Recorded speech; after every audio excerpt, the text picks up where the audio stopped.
How's it going, guys? Welcome to another episode about Shang Dynasty. Although Shang Dynasty's reign was one of the longest in China, the beginning basically revolved around survival. Facing threats from inside and outside the empire, different emperors in multiple generations moved the capital again and again. Finally, under Pan Geng's rule, Yindu became the ultimate home for this shaking dynasty.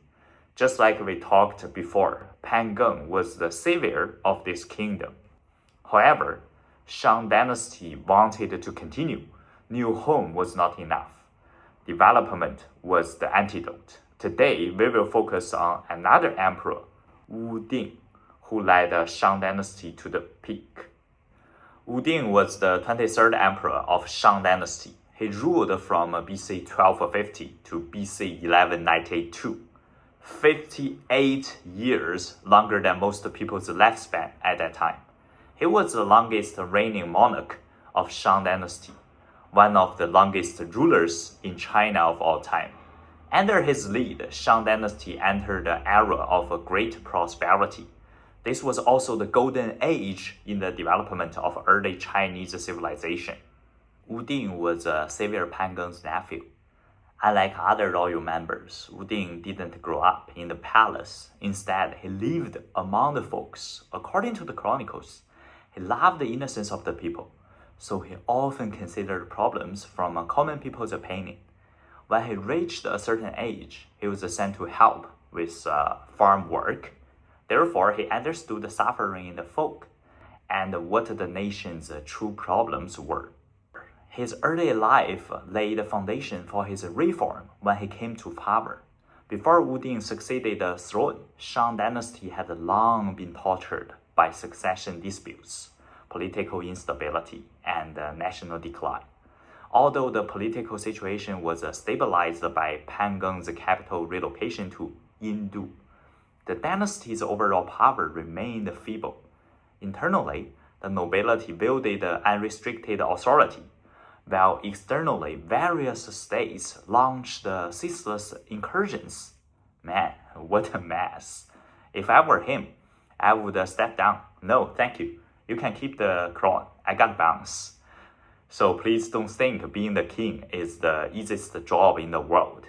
Except the luxurious lifestyle, you also need to take the responsibility. Sometimes, even if you work really hard, the whole country might still crumble without you noticing it.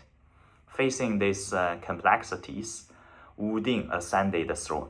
In his mind, his strategy was very clear. Purge the disloyal nobility to secure the rule, then deal with the external threat. And he used a distinct approach. When the people waited to see his gesture, especially the cunning nobilities, Wu Ding said, he wanted to show his respect for his ancestors and all the people who helped build this dynasty together. So he let everything go in its original way without issuing any decree. He just observed. And he did this for 3 years. Basically, he was just a bystander without giving any interference. For the nobilities, although they were foxy, gradually they laid down their guard, exposing their true color, and all of this was in Wu Ding's eyes. So when the silent period was over, Wu Ding knew who was trustworthy and who should be singled out. After actually coming to power, he knew in order to build a new order, he needed help. And he also knew that the core team was untrustworthy, not to mention using them. So he spent all day thinking about the perfect candidate. In China, we have a famous saying, what you think about by day will be dreamed about by night. Wu Ding is a perfect example of it. One night, a guy named Fu Shuo came in his vision. He immediately made up his mind. This is my prime minister. Next day, he sent for the best portrait master to draw a picture of Fu Shuo. Then he asked the guards to the place where he met Fu Shuo in dream to find the future secondhand. It's not without a reason that dreams are said to be one of the most mysterious things. Eventually, the guards discovered a slave repairing the wall perfectly matched the figure in the portrait within the place in the dream. At first, the guards were worried about his status. Can the slave be the second hand of the emperor? But after keeping searching, they realized this guy was the one. After seeing Fu Shuo, Wu Ding exclaimed, "That's him, that's him. He's the sage recommended to me in the dream." Then he ordered Fu Shuo to shed his ragged garb and gave him new clothes. That night, they talked about the national affairs for hours. Although Fu Shuo was just a slave, his insight and everything was way above other ministers, which further strengthened Wu Ding's confidence.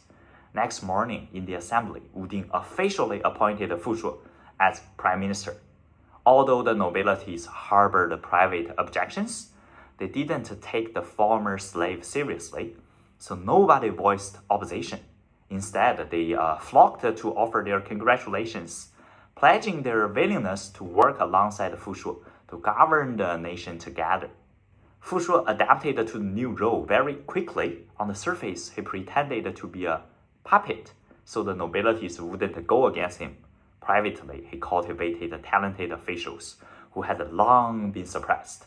When time came, under Wu Ding's support, he replaced the nobilities with the talents.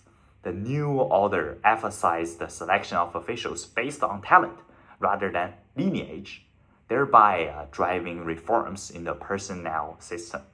When the nobilities realized the danger, it was too late. Just like that, Wu Ding and Fu Shuo truly seized the power. For this duo, we can say that they both came from the folk, so they never forgot the misery of the common people. In order to better their lives, Wu Ding reduced the levies on them a lot. He also sent clothes and food to the people in need. Fu Shuo built the supervision system, preventing the corrupt officials from embezzling people's benefits.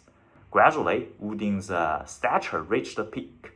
Right now, the situation inside the realm was stable, at least no apparent opposition existing. But for Wu Ding, he knew this wasn't enough. The border was always harassed by the other states, which was a big threat to Shang Dynasty's rule.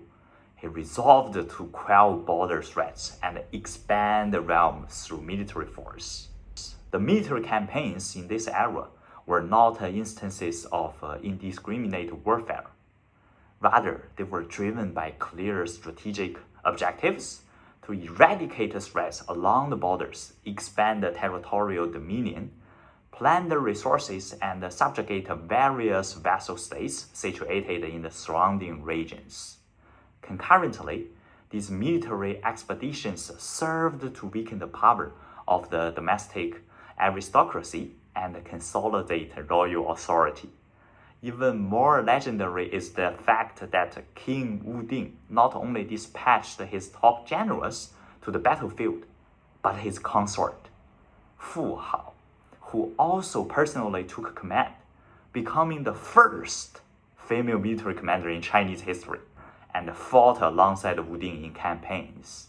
In order to secure the border, the war extended to 4 directions: east, west, south, north. Man, really a lot of enemies. The campaigns in the north constituted the primary focus of King Wu Ding's military expeditions, directed principally against the 2 major nomadic groups, the Tufang and the Guifang. Tufang frequently launched the southward raids to plan their settlements and cities, constituting the most immediate border threat. Guifang, renowned for their formidable combat prowess and high mobility, had eluded complete subjugation by every successive Shang monarch prior to this time, thereby posing a persistent long-term threat to Shang Dynasty's northern borders.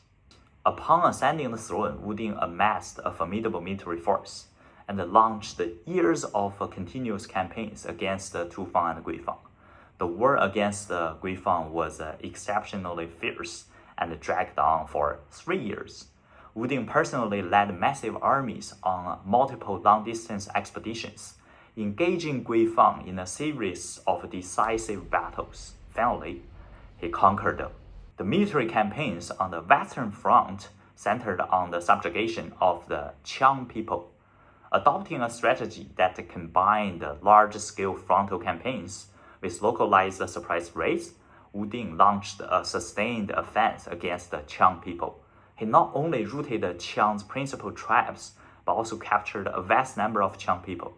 Of these captives, a portion were enslaved by Shang Dynasty and engaged in agricultural and artisanal production, while others were utilized in sacrificial rituals, thereby serving as a vital supplement to the labor force that drove the functioning of Shang Dynasty.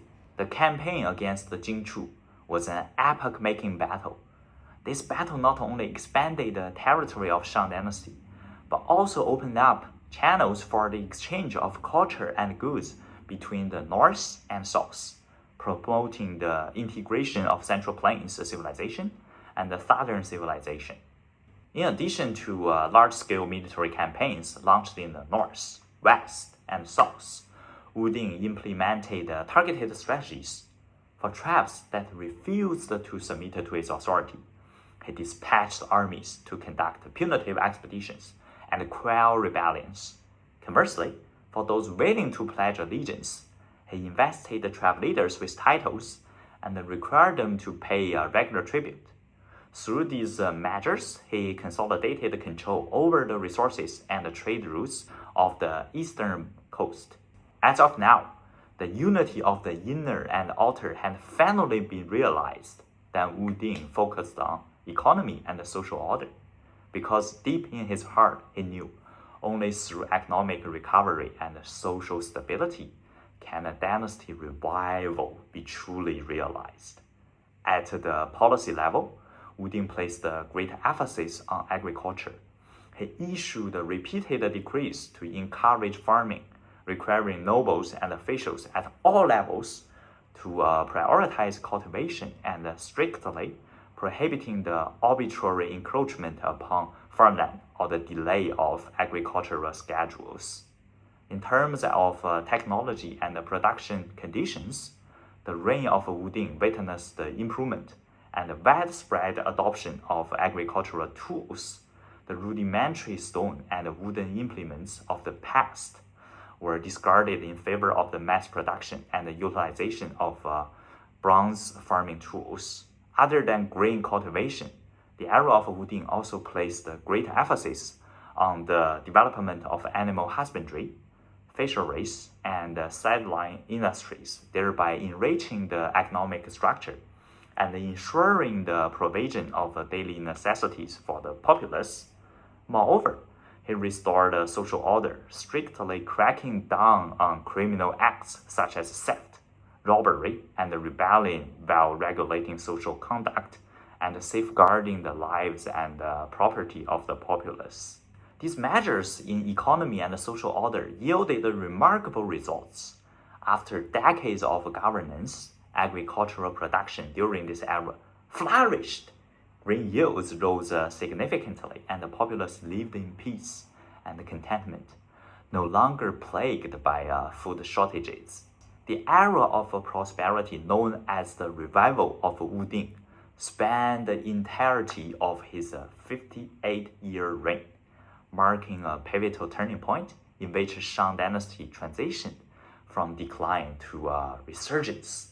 This revival not only propelled the Shang Dynasty to the zenith of its national power, but also fostered the integration of Central Plains civilization with the cultures of the surrounding regions. However, as is often the case when prosperity reaches its peak, decline inevitably follows. After Wu Ding's passing, his successors failed to sustain his governance policies. As the nobility grew corrupt and social tensions once again began to mount, Shang Dynasty gradually entered a period of decline, ultimately meeting its demise at the hands of Western Zhou.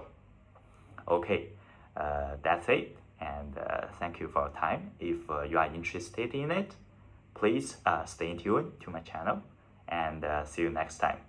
Cheers.